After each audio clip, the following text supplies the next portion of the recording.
ఆచి చికెన్ మసాలా. మా మౌనమైన ప్రజలకు తెలుసు. ఇలా కాంగ్రెస్ బీఆర్ఎస్ నేను నిన్న మాట్లాడాను. ఇద్దరు ఆడిన డ్రామా చూసి ప్రజలు నవ్వుకుంటున్నారు. బిగ్ బాస్ షోను మైమర్పించే విధంగా వాళ్ళిద్దరు షోలు ఉన్నాయి. వీళ్ళు అవినీతి పనులను వాళ్ళు అంటున్నారు, వాళ్ళ అవినీతి పనులు వీళ్ళు అంటున్నారు. వీళ్ళు వాళ్ళ గురించి ప్రూవ్ చేస్తున్నారు, వాళ్ళు వీళ్ళ మీద ఆధారంగా ప్రూవ్ చేయలేకపోతున్నారు. ఇలా బీఆర్ఎస్ పార్టీలో పోటీ, ఒక నాయకుడు వచ్చి మీడియా గెలవడానికి ఇంకో నాయకుడు లేని వల్ల. కాంగ్రెస్ పార్టీలో కూడా పోటీ, టీవీలలో కవరేజ్ కోసం, మీడియా కవరేజ్ కోసం వీళ్ళు పడ్డటువంటి తంటాలు అంతా ఇంత కావు. ప్రజలు వీళ్ళ డ్రామాలు చూసి నవ్వుకున్నారు తప్ప శభాష్ అని ఈ పార్టీని ఆ పార్టీని అన్నదక్కలేదు. ఎందుకంటే రెండు అవినీతి పార్టీలే, వాళ్ళ బండారం వాళ్ళే బయటపెట్టుకుంటారు. మీరు అవినీతి పనులు అంటే మీరు అవినీతి పనులు, మీరు అవినీతి పనులు. దీని ద్వారా ప్రజలకు స్పష్టమైంది ఏంది, ఈ రెండు కూడా అవినీతి పార్టీలే. ఈ రెండు పార్టీలు కూడా ఎలిమినేషన్ ఇచ్చారు, బిగ్ బాస్ ఇచ్చినట్టు. ఇవాళ డబుల్ ఇంజన్ సర్కార్ రావాలి, తెలంగాణ రాష్ట్రం నీతి నిజాయితీవంతమైన పాలన సాగాలంటే, నిధులు రావాలంటే, అభివృద్ధి చెందాలంటే ఈసారి బీజేపీకి అవకాశం ఇద్దాం, డబుల్ ఇంజన్ సర్కార్ రావాలని చెప్పి ప్రజలందరూ మా వైపు ఉన్నారు. కాబట్టి ప్రజలు ఆ షోను చూసి ఎంజాయ్ చేస్తున్నారు. కాబట్టి మేము కూడా దాన్ని డిస్టర్బ్ చేద్దానికి మేము కూడా చూస్తూ ఎంజాయ్ చేసినాం. మేము కూడా ఆ షో చూసి, బిగ్ బాస్ షో చూసి. కాబట్టి వాళ్ళ నిజాయితీ ఏదో అర్థమైంది. ఇవాళ రాష్ట్ర ముఖ్యమంత్రి ప్రశ్నిస్తున్నాను నేను. బీఆర్ఎస్ పార్టీ అధికారంలో ఉన్నప్పుడు, కాంగ్రెస్ పార్టీ అధికారం రాకముందు ఎన్నికల సమయంలో ఇదే రాష్ట్ర ముఖ్యమంత్రి గారు బీఆర్ఎస్ పార్టీ అవినీతి పాల్పడ్డది అని చెప్పి ఊకదంపుడు ఉపన్యాసం రాష్ట్ర ముఖ్యమంత్రి గారు ఇచ్చారు, మంత్రులు ఇచ్చారు. బీఆర్ఎస్ పార్టీ పాల్పడ్డ ఒక్క అవినీతి మేము బయటకు వస్తలేదు, నాకు అర్థం కాలే. ఒక్క అవినీతి, ఫోన్ ట్యాపింగ్ పొట్టు చేసిండ్రు. భార్యాభర్త నిన్నగాక మొన్న స్పీచ్ ఇచ్చిన ముఖ్యమంత్రి గారు భార్యాభర్తల ఫోన్లు కూడా విన్నారు అన్నారు. ఇవాళ ఆ సిట్టు విచారణ, ఫోన్ ట్యాపింగ్ సంబంధించి సిట్టు విచారణ ఏ విధంగా ఉందంటే టీవీ సీరియల్లకే సాగుతూనే ఉన్నది. వందల మందిని, వేల మందిని పిలుస్తున్నారు, విచారణ అంటున్నారు, టీవీలో వస్తున్నది. మీరు విచారణ గిన్ని రోజుల నుంచి విచారణ చేసి గిన్ని వందల మందిని పిలిచి మీరు సాధించింది ఏంది? ఇంకెన్ని రోజులు విచారణ సాగిస్తారు? ఇది ఎన్ని రోజులు విచారణ సాగిస్తారు? ఇంత జరిగిన విచారణలో ఏం బయటపడ్డది? అప్పుడున్నటువంటి కాంగ్రెస్ పార్టీ, బీఆర్ఎస్ పార్టీ ఎమ్మెల్యేలు, అప్పుడున్న బీఆర్ఎస్ పార్టీ ఎమ్మెల్యేలు కూడా కేసీఆర్ కలిసి ఒప్పించి, సార్ నా ఏరియాలో ఫలానా నాయకుడు నన్ను ఇబ్బంది పెడుతున్నాడు, ఆయన కూడా ఫోన్ మనం వినాలని చెప్తే ఆ వ్యక్తులు ఫోన్ ట్యాపింగ్ జరిగింది. ఎమ్మెల్యేలు కూడా ఫోన్ ట్యాపింగ్ పాల్పడ్డారు, బీఆర్ఎస్ పార్టీ ఎమ్మెల్యేలు. ఇంత తతంగం జరిగింది. ముఖ్యమంత్రి గారే ఫోన్ ట్యాపింగ్ జరిగింది అంటున్నారు, ఆయన ఫోనే విన్నారంటున్నారు. మరి అటువంటి ముఖ్యమంత్రి గారు ఈ ఫోన్ ట్యాపింగ్ విషయంలో ఎందుకు శ్రద్ధ వహిస్తలేరు? ఇంకా ఎన్ని వేల మందిని పిలుస్తారు? ఎన్ని రోజులు ఈ సీరియల్ కొనసాగిస్తారు? దీని సమాప్తం ఎప్పుడు? మీరు ఎప్పుడు కేసులు బుక్ చేస్తారు? ఎప్పుడు ఛార్జ్ షీట్ వేస్తారు? ఎప్పుడు నిందితులను అరెస్ట్ చేస్తారు? ఛార్జ్ షీట్ వేస్తారా? అసలు ముఖ్యమంత్రి గారు చెప్పాలి, ఫోన్ ట్యాపింగ్ విషయంలో మీరు వేసిన సిట్టు దానికి నిబద్ధత ఉందా? ఫస్ట్ అధికారులు మంచోళ్లే, కానీ అధికారులు ఫ్రీడమ్ ఇస్తలేరు. రాష్ట్ర ముఖ్యమంత్రి గారి ఆదేశం ఏంటంటే దీనికి ఇట్నే చెప్తూనే ఉండరు. ఇక ఛార్జ్ షీట్ లేదు, ఎంక్వైరీ లేదు, ఏం లేదు, టైం పాస్ పాలిటిక్స్ అని కూడా. దాని మీద రాష్ట్ర ముఖ్యమంత్రి స్పందించాలి. ఇలా ఇద్దరి మధ్యలో match fixing. Bharatiya Janata party strength అవుతున్నది. నితిన్ నబీన్ గారు తెలంగాణ రాష్ట్రంలో పయనించిన తర్వాత పార్టీ కార్యకర్తల ఇంకా జోష్ వచ్చింది. కార్యకర్తల సమావేశాలు పూర్తిసారి సక్సెస్ అయినాయి రామచంద్ర గారి నేతృత్వంలో. కాబట్టి భారతీయ జనతా పార్టీ చాప కింద నీళ్ళ పైకి వస్తున్నది. కాబట్టి భారతీయ జనతా పార్టీ రానియద్దని చెప్పి ఈ రెండు పార్టీలు కుమ్మక్కై ఈ డ్రామాలు ఆడుతున్నారు. మీ డ్రామాలను ప్రజలు గమనించారు, గుర్తించారు. మీ డ్రామాలు ఇక సాగని విషయాన్ని గుర్తించుకోవాలి. సీఎం గారు కూడా నితిన్ నబీన్ పర్యటన పైన కొన్ని కామెంట్లు చేశారు, మంత్రులు కూడా కామెంట్లు చేస్తూ బీజేపీ అధికారంలోకి రావడం చాలా తెలంగాణలో పెద్ద పెద్ద ఆశలు ఉన్నాయని చెప్పేసి కొన్ని కామెంట్ చేస్తారు. కాంగ్రెస్ పార్టీ దుబ్బాకలో డిపాజిట్ రాలే. కాంగ్రెస్ పార్టీకి దుబ్బాక ఎన్నికలు, ఉప ఎన్నికల్లో డిపాజిట్ రాలే. హుజాబాద్ ఉప ఎన్నికల్లో డిపాజిట్ రాలే కాంగ్రెస్ పార్టీకి. మునుగోడు ఎన్నికల్లో, ఉప ఎన్నికల్లో కాంగ్రెస్ పార్టీ డిపాజిట్ రాలే. హైదరాబాద్ లో 2 గెలిచింది. కరీంనగర్ గత కార్పొరేషన్ ఒక్కరికి గెలవలే. వరంగల్ గత కార్పొరేషన్ ఒక్కరికి గెలవలే. మీకు క్యాడర్ లేదు, గెలిచే కెపాసిటీ లేదు. అధికారికి వచ్చిన లేదా? కానీ మీడకి హవాలా రా. మేము కాంగ్రెస్ పార్టీ మీద ప్రజా సమస్యల యుద్దం కొనసాగించి ప్రజల మెప్పు పొంది ప్రజల ఆశీర్వాదంతో మేము వస్తాం అధికారంలోకి. సార్, ఇంకొకటి అర్బన్ ఛాలెంజ్ ఫండ్ అని చెప్పేసి మీరు తీసుకొని వచ్చామని చెప్పి మీరు చెప్తున్నారు. 800 కోట్ల మంత్రి పొన్నం ప్రభాకర్ మాట్లాడుతూ అర్బన్ ఛాలెంజ్ ఫండ్ కేంద్రం ఇచ్చింది ఎక్కడిది? 50% బ్యాంకులోను, 25% రాష్ట్రం ఇస్తుంది, 20% కేంద్రం ఇస్తుంది. ఆ 50% లోన్ కూడా మేమే గ్యారెంటీ ఇవ్వాలి, అది కేంద్ర నిధులు ఎట్లయితే అని చెప్పి ప్రశ్నించింది. దానివల్ల అవగాహన అయితే నీ దర్శనం అది అర్బన్ రాష్ట్ర ప్రభుత్వం ఎందుకెళ్ళే అర్బన్ ఛాలెంజ్ ఫండ్ దేశంలో కేవలం 17 ప్రాజెక్టులే. పునః ప్రోగ్రాం అర్థం చేసుకోవాలి. ఇది దేశంలో కేవలం 17 ప్రాజెక్టులే. ఈ 17 ప్రాజెక్టులలో కేవలం వరంగల్ మాత్రమే రాష్ట్ర ప్రభుత్వం ప్రతిపాదన పంపింది. 2 సంవత్సరాల క్రితం రాష్ట్ర ముఖ్యమంత్రి గారు ప్రారంభోత్సవాలు చేసింది ఏడా వరంగల్లో. మేము కరీంనగర్లో గెలిచిన తర్వాత ఈ అర్బన్ ఛాలెంజ్ ఫండ్ కింద కరీంనగర్ ను యాడ్ చేసినాం. 2 సంవత్సరాల తర్వాత యాడ్ చేసినాం. దాన్ని గుర్తించాలి. 840 కోట్ల రూపాయలు అర్బన్ ఛాలెంజ్ ఫండ్ కింద. మరి ఈ ప్రభుత్వం ఎందుకు ఇస్తలేదు?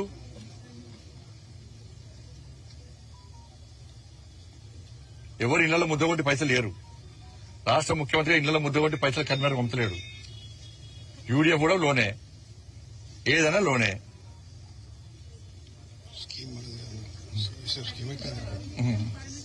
దానికి అర్బన్ ఛాలెంజ్ ఫండ్ అంటే ఆ స్కీమే కేంద్ర ప్రభుత్వం అంది. వీళ్ళు ఏం చేయరు, చేసింది వాళ్ళని చెప్పుకుంటారు. అట్లున్న పరిస్థితి. దాంతోపాటు నిన్న రాష్ట్ర మంత్రివర్గ సమావేశం విబిజీ రామ్ యొక్క ఆ స్కీమ్ సంబంధించి రాష్ట్ర ప్రభుత్వం యొక్క ఆలోచన నిజంగా దుర్మార్గం. అది స్కీమ్ కావాలంటున్నారు, స్కీమ్ ను అమలు చేస్తారట, కానీ స్కీమ్ కోర్టులో కేసేస్తారట. ఇదే ద్వంద్వ విధానం. మరి వద్దని చెప్పారు, స్కీమ్ వద్దని చెప్పారు. మరి ఎందుకు వద్దని చెప్తలేరు? స్కీమ్ కావాలట, కానీ కోర్టులో కేసేస్తారట.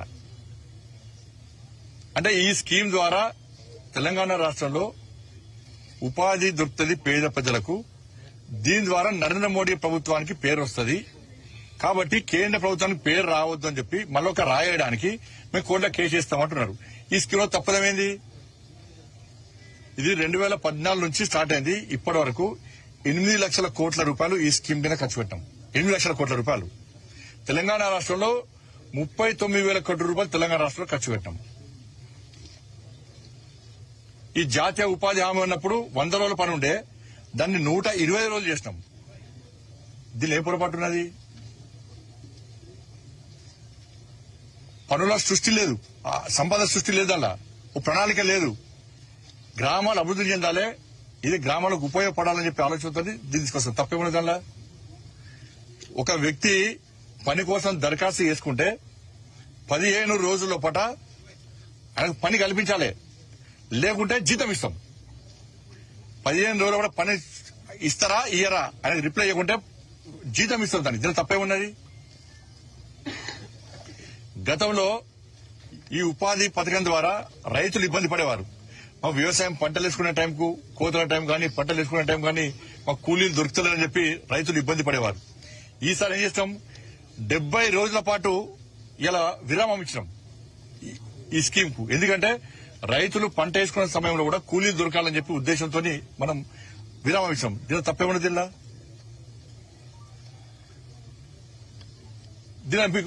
మీకు వచ్చిన ఇబ్బంది ఏంది? ఇది నరేంద్ర మోడీ గారి పేరు వస్తుంది. విబిజీ రామ్జీ ద్వారా నరేంద్ర మోడీ గారి పేరు వస్తుంది. కాబట్టి ప్రజలను తప్పుదో పట్టించడానికి రాష్ట్ర మంత్రివర్గం తీసుకున్నటువంటి ఒక తప్పు నిర్ణయమే కోర్టులో కేసేయడం. 1000 కోట్ల కేసు ఏమైతే చూద్దాం? ఈ స్కీమ్ వద్దనే, ఈ స్కీమ్ కావాలంటారు, కానీ కోర్టులో కేసేస్తా అంటారు. ఇదేం ద్వంద్వ విధానం ఇది? స్కూల్ సంబంధించి చాలా సంతోషం, మేము దాన్ని స్వాగతిస్తున్నాం. ఏంటంటే విద్యార్థులతో పాటు ఉపాధ్యాయులకు, సిబ్బందికి, లెక్చరర్లకు కూడా మధ్యాహ్న భోజనం పెడుతున్నారు. చాలా సంతోషం, దాన్ని స్వాగతిస్తున్నాం మేము. కానీ రాష్ట్ర ముఖ్యమంత్రి గారు, కేంద్ర ప్రభుత్వం ఏమో తండాలతో పాటు చివరి గ్రామ ప్రజలకు కూడా విద్యను అందించాలి, అక్షరాస్యతను పెంచాలని చెప్పి అన్ని గ్రామాల్లో పాఠశాలను ఏర్పాటు చేయాలని చెప్పి ప్రత్యేక నిధులు కేంద్ర ప్రభుత్వం కేటాయిస్తున్నది. రాష్ట్ర ముఖ్యమంత్రి గారు ఏమంటున్నారు? 10,000 పాఠశాలలు తీసేస్తున్నారట. 10,000 పాఠశాలలు తీసేసి మధ్యాహ్న భోజనం పెడతారు. ఇప్పుడు దేనికోసం తీసేస్తారు? ఇవాళ కూలీనాలు చేసుకుంటూ ప్రైవేట్ పాఠశాలలు చదువుకోలేని పరిస్థితి. రాష్ట్ర ప్రభుత్వానికి ఏముండాలి? ప్రభుత్వ పాఠశాలలో అన్ని సౌకర్యాలు కల్పిస్తాము, ప్రైవేట్ పాఠశాలకు ధీటుగా అన్ని సౌకర్యాలు కల్పించి ఇలా పేద ప్రజలకు, పేద విద్యార్థులకు విద్య అందిస్తామని చెప్పి ఒక సంకల్పం ఉండాలి తప్ప మేము 10,000 పాఠశాలలు తీసేస్తాము అంటే ఇంతకంటే మూర్ఖత్వం ఇంకోటి కాదు. ఇవాళ చాక్ పీస్ లేదు, డస్టర్ లేదు, హెడ్ మాస్టర్ స్కావెంజర్ లేరు, రిక్రూట్మెంట్ లేదు. ఉన్న సమస్యను తీర్చి ఒక ఆదర్శవంతమైనటువంటి విద్యను అందించాలని చెప్పి ఆలోచించాలి తప్ప పాఠశాలను 10,000 పాఠశాలను తీస్తామంటే ఇది మూర్ఖత్వం. ఇది దీన్ని రాష్ట్ర ప్రభుత్వం ఆలోచించాల్సిన అవసరం ఉందని చెప్పి నేను కోరుతా ఉన్నా. ఏబీజీ రామ్జీ మీద రాష్ట్ర ప్రభుత్వం చెప్తున్నది ఒకటే కాదు, ఇక్కడ ₹1 మాత్రమే పెరిగింది, కేవలం ₹1 పెరిగింది. 50% నిధులు రాష్ట్రం మీద భారం పడుతుంది. ఈ విధానం రాష్ట్రం మీద భారం పడితే అనేక రాష్ట్రాలు దేశంలో, ఒక తెలంగాణ రాష్ట్రం కాదు. రాష్ట్ర ప్రభుత్వానికి ఇబ్బంది ఉంటే ఏం చేయాలి? ప్రధానమంత్రిని కలవాలి, కలిసి సమస్యను విన్నవించాలి. ఏ రాష్ట్రాలకు నొప్పి ఈ రాష్ట్రానికి ఎందుకు వస్తున్నది? అన్ని రాష్ట్రాలకు కూడా ఈ రాష్ట్రానికి కూడా స్కీమ్ వద్దని ఎందుకంటే లేరు. మార్పులు చేసే అవకాశం ఉంది సార్. రాష్ట్రాలు ఏమని అడిగితే కేంద్ర ప్రభుత్వం ఆలోచిస్తుంది. దానికి ప్రధానమంత్రి కలిసి మాడితే ఆలోచిస్తారు, ప్రధానమంత్రి ఆలోచిస్తారు. జలాశయాల్లో వాటర్లో తగ్గిపోతున్నాయి, రైతాంగానికి ఇబ్బంది అవుతుంది. కాళేశ్వరం ఎత్తిపోతలు కొనసాగించాలని టీఆర్ఎస్ డిమాండ్ చేస్తుంది. బీజేపీ కూడా అట్లాంటి డిమాండ్ ఏమైనా తెరపై చేసే అవకాశం ఉందా? ఇప్పుడు ఈ రాష్ట్ర ప్రభుత్వానికి వీటిని అవగాహన లేదు. బీఆర్ఎస్ పార్టీ చేసింది పీకింది ఏం లేదు. బీఆర్ఎస్ పార్టీ యొక్క మోసం వల్లనే ఇవాళ ఈ పరిస్థితి వచ్చింది. ఇవాళ దాన్ని అనుసరించి రాష్ట్ర ప్రభుత్వం దానికి పరిష్కారం చూపెట్టాలని చెప్పి సోయి రాష్ట్ర ప్రభుత్వానికి లేదు. కేవలము కాళేశ్వరంలో ఇది జరిగింది, అది జరిగింది వాస్తవం అని చెప్పి విమర్శలు చేసుకుంటే తప్ప ఇవాళ సాగునీరు గాని తాగునీరు గాని అందించేటువంటి విధానంలో రాష్ట్ర ప్రభుత్వం ఒక ప్రణాళికాబద్దంగా ముందుగా ప్రయత్నం చేస్తలేదు. దాని గురించి రాష్ట్ర ప్రభుత్వం ప్రత్యేకంగా సమీక్ష చేయాలి, విమర్శలు పక్కకు పెట్టి ప్రజలకు కూడా సమస్యను పరిష్కరించే ప్రయత్నం చేయాలని చెప్పి డిమాండ్ చేస్తుంది. సేమ్ ప్లేస్ లో ఉంటుంది డంపింగ్ యార్డు. ఉన్నదాన్ని ఏ విధంగా చేయాలని చెప్పి కొంతమంది ఎక్స్పర్ట్స్ కంపెనీస్ ఉంటాయి, ఏజెన్సీస్ ఉంటాయి, వాళ్ళ దగ్గర నుంచి DPR తెప్పించుకుంటారు, టెండర్ నిర్వహిస్తారు. ఆ టెండర్ ఇట్లా కొన్ని కండిషన్స్ పెడతారు. దానికి అనుగుణంగా ఏ ఏజెన్సీకి వస్తే ఆ ఏజెన్సీ వాళ్ళు దాన్ని ఆ సమస్యను పరిష్కరించి ఇప్పటి నుంచి అలా స్టోరేజ్ లేకుండా డంపింగ్ యార్డ్ లేకుండా చేసే ప్రయత్నం చేస్తారు. కమిటీ ఉంటారు, కమిషనర్ గారు ఉంటారు, కలెక్టర్ గారు ఉంటారు, దానికి మేయర్ గారు ఉంటారు, DPR తెప్పించుకుంటారు, దాని మీద తెప్పించుకుని చేస్తూ ఉంటారు. హుజాబాద్ డంపింగ్ యార్డ్ దాన్ని కూడా వ్యతిరేకిస్తున్నాం మేము. హుజాబాద్ డంపింగ్ యార్డ్ ప్రజలకు ఇబ్బంది కలిగే పరిస్థితుల్లో కొత్త డంపింగ్ యార్డ్ ఎట్లా పెడతారు మీరు అంటున్నాను.